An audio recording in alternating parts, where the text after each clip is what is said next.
Hormuz প্রণালী খুলে দিতে ইরানকে ৪৮ ঘন্টার আলটিমেটাম দিয়েছেন মার্কিন প্রেসিডেন্ট ডোনাল্ড ট্রাম্প। এই সময়ের মধ্যে বিশ্ব বাণিজ্যের জন্য অত্যন্ত গুরুত্বপূর্ণ এই রুট খুলে না দিলে ইরানকে ধ্বংস করে দেওয়ার হুঁশিয়ারি দিয়েছেন তিনি। নিজস্ব সামাজিক যোগাযোগ মাধ্যম ট্রুথ সোশ্যালে দেয়া এক পোস্টে ট্রাম্প বলেন, ঠিক এই মুহূর্ত থেকে পরবর্তী ৪৮ ঘন্টার মধ্যে কোনো প্রকার হুমকি ছাড়াই ইরানকে এই জলপথ পুরোপুরি খুলে দিতে হবে।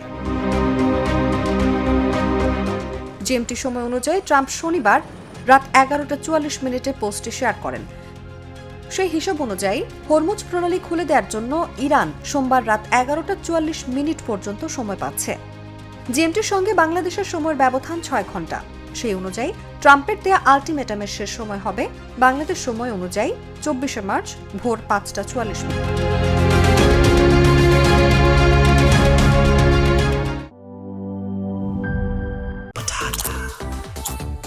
Spicy and crispy. তাহলে তো এটা চিপস ব্রো, টেক্সচারটা একটু ডিফারেন্ট। এটা তাহলে বিস্কিট, এটা চিপস ব্রো। বাছাই করা আলুর সাথে স্পাইসি সিজনিং এর টুইস্ট এলো প্রাণ পটাটা।